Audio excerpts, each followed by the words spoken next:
లక్ష పాడి రైతు కుటుంబాల సంస్థ కరీంనగర్ డైరీ. కరీంనగర్ డైరీ పాలు మరియు పాల పదార్థాలు ఆర్డర్ చేసిన వెంటనే మీ ఇంటి వద్దకే కరీంనగర్ డైరీ యాప్ ని డౌన్లోడ్ చేసుకోండి. పరోక్ష రాజకీయాల్లో ఉన్న మీరు ప్రత్యక్ష రాజకీయాలకు రావాలని మీకు ఎంత అనిపించింది? ఇప్పటికి కూడా ఏంటంటే ఆ యొక్క ఉద్యమాలన్నీ కూడా ఇక్కడ మీ డివిజన్ 63వ డివిజన్ లో ఇటు కాంగ్రెస్, బీజేపీ, బీఆర్ఎస్ హోరాహోరీగా ప్రచారం చేస్తున్నాయి. మరి ఎలాంటి తరుణంలో మీరు ఏఐఎఫ్పి తరఫున పోటీ చేస్తున్నారు? మీ విజయం తథ్యం అంటారా? మీ పట్టం కడతారా ప్రజలు? 100%. ఎందుకంటే ఎన్నికలంటేనే ముక్క సుక్క మందు. ఇలాంటి తరుణంలో మరి మీ విజయం సాధ్యమేనా? అంటే మీరు మీ డివిజన్ లో ఎలాంటి సమస్యలు గుర్తించారు మరి ఇప్పుడు? ఇప్పటికీ చాలా ఏరియాలలో మీ 63వ డివిజన్ ప్రజలకు మీరేమైనా హామీలు ఇస్తున్నారా? ఒకవేళ గెలిచిన తర్వాత ఆ హామీలు కట్టుబడి ఉంటారా? మరి ఖచ్చితంగా ఒకటి ఇప్పుడు మీ 63వ డివిజన్ ప్రజలు కేశీపతి శ్రీధర్ రాజుకి ఎందుకు ఓటేయాలంటే మీరు ఏం చెప్తారు? మరి ఖచ్చితంగా నేను ఏంటంటే నిస్వార్థంగా నేను మిగతా పార్టీల అభ్యర్థులకు మీకు తేడా ఏంటంటే మరి ఏం చెప్తారు? మిగతా పార్టీలు సో చివరగా మీ డివిజన్ ప్రజలకు మీరు ఏం చెప్పాలనుకుంటున్నారు? డివిజన్ ప్రజలకు నేను ఒకటే చెప్పినదంటే,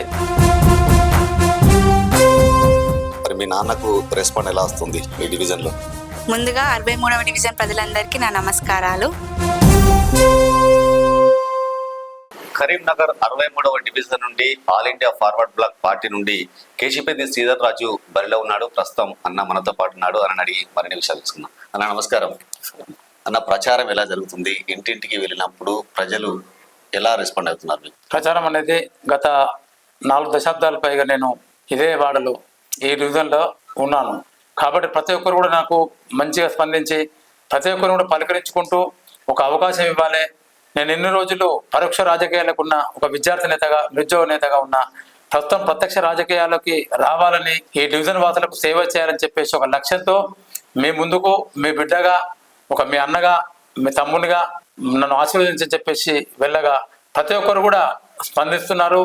ప్రతి ఒక్కరు కూడా ఖచ్చితంగా కూడా మీపై నమ్మకం ఉంది కనుక మీ యొక్క సింహ గుర్తుపై ఓటు వేసి మిమ్మల్ని గెలిపిస్తామని చెప్పేసి ప్రతి ఒక్కరు కూడా హామీ ఇస్తున్నారు. ఎందుకంటే ప్రచారంలో భాగంగా ఆర్భాటాలు లేకుండా, హంగులు లేకుండా మేము, మా కుటుంబ సభ్యులము, మా మిత్రులము అందరం కూడా దగ్గర వాళ్ళం. ఎందుకంటే ఈ డివిజన్లో దాదాపు నాకు 90% అందరూ కూడా ఒక కుటుంబ సభ్యులు ఎక్కువ ఉన్న వాళ్ళే, పెద్దలందరూ కూడా.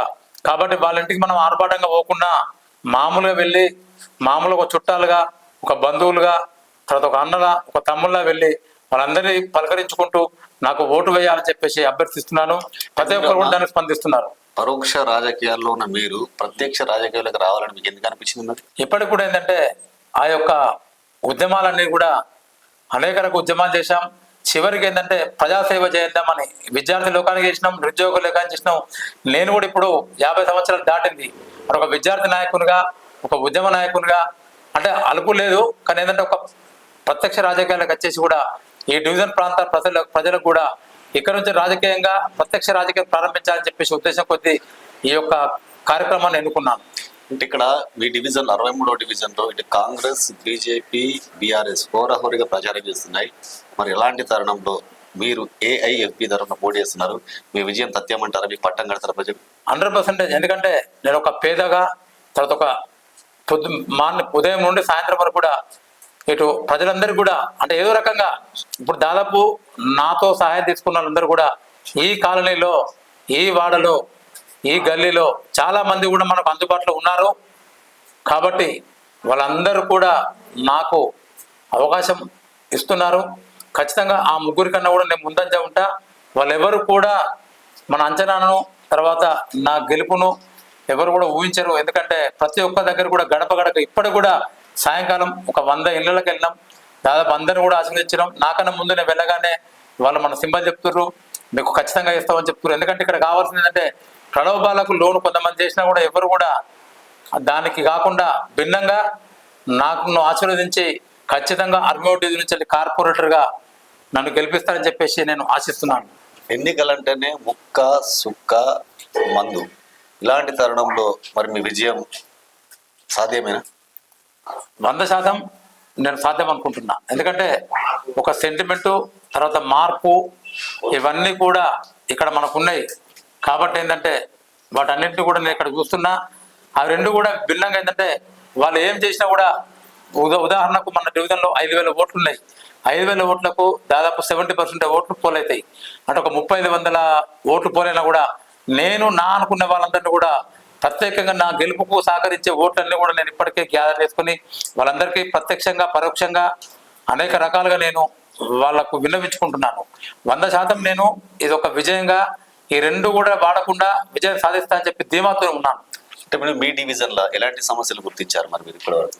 ఇప్పటికీ చాలా ఏరియాలలో మనకు డ్రైనేజ్ ప్రాబ్లం ఉన్నాయి, తర్వాత దోమల ప్రాబ్లం ఉన్నాయి, తర్వాత కాలనీల కొన్ని రోడ్లు ఇప్పటికి కూడా వేసినా కూడా తొందరలో ఉన్నాయి, వాటిని మళ్ళా రిపేర్ దశలు ఉన్నాయి.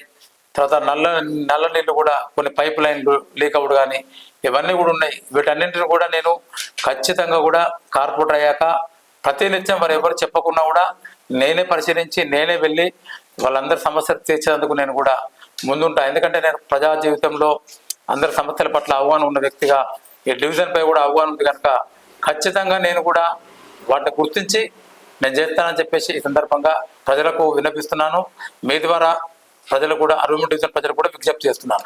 మీ 63వ డివిజన్ ప్రజలకు మీరేమైనా హామీలు ఇస్తున్నారా? ఒకవేళ గెలిచిన తర్వాత ఆ హామీలు కట్టుబడి ఉంటారా? మరి ఖచ్చితంగా 1 ఇంటి నిర్మాణాలు కానీ, తర్వాత 2 పారిశుద్ధ్యం కానీ, తర్వాత ఏదైనా సమస్య ఉన్నా కూడా ఎలాంటి ఇంటి నిర్మాణాలకు కొన్ని సందర్భాలలో కొన్ని వార్డులలో డివిజన్లో కూడా ఆ సంబంధించిన కార్పొరేటర్లు ఇబ్బందులు గురి చేస్తూ వాళ్ళ నిర్మాణాలను మీదికిచ్చుకుంటూ లోపల వాళ్ళందరూ కూడా మళ్ళీ వాళ్ళతో కుమ్ముక్కై ఈ నిర్మాణాలు ఆపుడు లాలుచిపోవడం లాంటి కార్యక్రమాలు చేస్తున్నట్టు మనం ఇప్పటికి కూడా చాలా సందర్భాలు చూస్తున్నాం. అలాంటి కాకుండా వాళ్ళందరికీ కూడా సేవ చేసి ఎలాంటి ఇబ్బంది లేకుండా, రెండోది ఖచ్చితంగా నేను ఒక ప్రణాళిక పెట్టుకున్నా. ఎవరైతే మన ఈ డివిజన్లో ఆడపిల్లలు పేదంటి వాళ్ళు కొట్లయితే 5,116 రూపాయలు ఇవ్వాలని నిర్ణయించుకున్నాం. అదేవిధంగా ఎవరైనా పేదవాళ్ళు వాళ్ళకు దారిద్ర్యకు దిగన ఉండి ఎవరైనా చనిపోతే వాళ్ళకి సంబంధించిన అంత్యక్రియలు కానీ, తర్వాత వేరే కార్యక్రమాలు కానీ కూడా సహాయపడడానికి ముందంజ ఉంటా అని చెప్పేసి నేను ఒక ప్రణాళిక పెట్టుకున్నాను. ఖచ్చితంగా అమలు చేస్తా. ఈ డివిజన్ ప్రజలకు నేను ఖచ్చితంగా కూడా నీటి సౌకర్యం కానీ, ఏమైనా ఇబ్బందులు ఉన్నా నా పరిధి కానీ, మున్సిపల్ పరిధి కానీ, కరెంటు సౌకర్యం కానీ, రెవెన్యూ సౌకర్యం కానీ, లైబ్రరీ కానీ, ఓపెన్ జిమ్ కానీ ఇవన్నీ కూడా ఏర్పాట్లు ఈ డివిజన్లో కూడా ఖచ్చితంగా చేస్తానని చెప్పేసి ఈ సందర్భంగా నేను మీ ద్వారా 63 డివిజన్ ప్రజలకు విన్నవించుకుంటున్నాను. ఓకే, ఇప్పుడు మీ 63వ డివిజన్ ప్రజలు కేశిపతి శ్రీధర్ రాజుకి ఎందుకు ఓటేయాలంటే మీరు ఏం చెప్తారు? మరి ఖచ్చితంగా నేను ఏంటంటే నిస్వార్థంగా నేను ఒక నాయకునిగా ఉన్నాను, ఒక విద్యార్థి సంఘ నాయకునిగా, తర్వాత ఒక నిరుద్యోగ నాయకునిగా. ఇప్పటికీ నా రాజకీయ జీవితం, తర్వాత నా విద్యార్థి జీవితం అన్ని కూడా తెలిసిన పుస్తకం లాగానే ఉంది. నేను ఇప్పుడు కూడా ఒక పాత స్కూటర్ మీదనే వెళ్తా, తర్వాత ఎక్కడ ఆరంభడారాలు పోను. తర్వాత నాకు ఎన్ని అవకాశాలు వచ్చినా కూడా నేను ఎప్పుడు కూడా దాంట్లో దుర్వినియోగపరచలే. ఒక విద్యార్థి నాయకుని కూడా అంటే ఈ కాలంలో అందరూ కూడా చూసినా కూడా నేను ఒక ఏసీ కారు కానీ, తర్వాత బంగ్లాలు కానీ పెద్ద కూడా ఏం చూడకుండా సామాన్యంగా ఉన్నా. అంటే ఒక 3 దశాబ్దాలుగా నేను ఒక విద్యార్థి బీసీ నాయకునిగా, నిరుద్యోగ నాయకునిగా ఉన్నా కూడా ఎలాంటి అవకాశాలు ఉన్నా నేను ఏం చేస్తానంటే నిస్వార్థంగా సేవ చేసుకుంటూ విద్యార్థుల సేవ ఉన్నాయి. కాబట్టి నన్ను కూడా ఈ డివిజన్ను అభివృద్ధి పరచాలి, ఈ డివిజన్లో అవినీతికి చోటు లేకుండా ఈ డివిజన్ అభివృద్ధి చెందాలంటే నాకు ఓటు వేయాలని చెప్పేసి దాని మీద నేను అందరికి విజ్ఞప్తి చేస్తున్నాను. అది నాకు గెలుపుగా అవకాశం ఉంటుందని చెప్పి నేను అనుకుంటున్నాను. మిగతా పార్టీల అభ్యర్థులకు మీకు తేడా ఏంటంటే మరి ఏం చెప్తారు? మిగతా పార్టీలు ఇప్పుడు పోటీ చేస్తుందంటే వాళ్ళకు 3 మహిళలు, ఇక్కడ మనకేంటంటే 3 కూడా మహిళా సోదరుమణులు ఉన్నారు.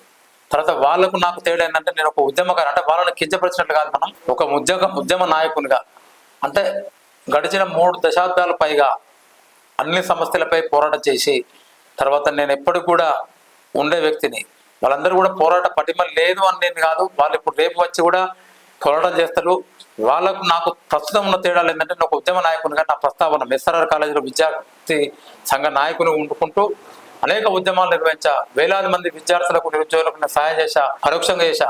అలాంటి వాళ్ళు నా డివిజన్లో కూడా 100,000 మంది ఉన్నారు. కాబట్టి ఏంటంటే వాళ్ళకు నాకు తేడా అదే. ఖచ్చితంగా కూడా ఏంటంటే నేను ఒక ఉద్యమ నాయకుడు. ఇక్కడ 3 మహిళా సోదరులు పోటీ చేస్తున్నారు జనరల్ డివిజన్లో. నేను ఒక్కరిని ఆల్ ఇండియా ఫార్వర్డ్ బ్లాక్ నుంచి వెళ్ళి నేను పోటీ చేస్తున్నాను. సో చివరగా మీ డివిజన్ ప్రజలకు మీరు ఏం చెప్పాలనుకుంటున్నారు? డివిజన్ ప్రజలకు నేను ఒకటే చెప్పినదంటే డివిజన్ అభివృద్ధి కోసం, సంక్షేమం కోసం, తర్వాత డివిజన్లో అందరికి అందుబాటులో ఒక తమ్మునిగా, ఒక అన్నగా, ఒక కొడుకుగా తర్వాత ఒక సోదరునిగా వండుకుంటూ మీ అందరి సమస్యల పట్ల మీ ముందే ఉంటా, మీకోసం ఉంటా, 24 గంటలు మీకోసమే కష్టపడతా. ఏ అర్ధరాత్రి వచ్చినా కూడా ఖచ్చితంగా కూడా ఈ 66 డివిజన్లు కూడా ఈ పలానా డివిజన్ కూడా ఒక రోల్ మోడల్గా తీర్చిస్తా అని చెప్పేసి సమస్యలు వాళ్ళు చెప్పుడు కాదు, నేనే సమస్యలు చూసి వాటిని పరిష్కరించే దిశగా ఉంటా. కాబట్టి నాకు అవకాశం ఇవ్వాలని చెప్పేసి 63 డివిజన్ ప్రజలను నేను మనసారా కోరుకుంటున్నాను. ఓకే, ప్రస్తుతం మనం కేశిపెద్ది శ్రీధర్రాజు గారి వాళ్ళ డాక్టర్ ఉన్నారు. ఆమె కూడా వాళ్ళ నాన్నగారితో ప్రచారంలో పాల్గొంటున్నారు. సో ఆమెను కూడా అడిగి మరిన్ని విషయాలు తెలుసుకుందాం. చెప్పండి మేడం, ప్రచారంలో తిరుగుతున్నారు కదా, మరి మీ నాన్నకు రెస్పాండ్ ఎలా వస్తుంది మీ డివిజన్లో? ముందుగా 63వ డివిజన్ ప్రజలందరికీ నా నమస్కారాలు. గత కొన్ని రోజులుగా మా నాన్నతో పాటు నేను ప్రచారంలో పాల్గొనడం జరిగింది. నాకు ఎంతో ఆనందంగా ఉంది. ఒక్కొక్కరిని కలుస్తూ ఉంటే మా నాన్న చేసిన సహాయం కానీ, మమ్మల్ని చిన్నప్పటి నుండి ఈ డివిజన్ ప్రజలందరూ చూస్తున్నారు. ఆ జ్ఞాపకాలన్నీ మాకు గుర్తు చేస్తుంటే నాకు ఎంతో ఆనందంగా అనిపిస్తుంది. మేము ఈ 35-40 ఏళ్ళ నుండి మా నాన్న ఇదే డివిజన్లో ఉంటున్నాడు. ఆస్తులు అంతస్తులు సంపాదించుకోలేరు, ప్రజల ప్రేమాభిమానాన్ని సంపాదించుకున్నారు. ఇదంతా చూస్తుంటే నాకు ఏదో కొత్త లోకంలోకి అడుగుపెట్టినట్టు అనిపిస్తుంది.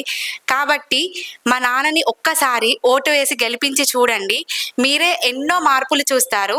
ఎప్పుడు గెలిపించిన వారినే కాకుండా కొత్త వాళ్ళకు కూడా అవకాశం ఇచ్చి చూస్తే వాళ్ళ రాజకీయం ఎలా ఉంటుంది, వాళ్ళది ఎలా ఉంటుంది అనేది మీకు తెలుస్తుంది. నేను 63వ డివిజన్ ప్రజలందరికీ చేతులు జోడించి నమస్కారం చేసి కోరుకుంటున్నాను, మా నాన్నకి సింహం గుర్తుపై ఓటేసి గెలిపించగలరని నా మనవి.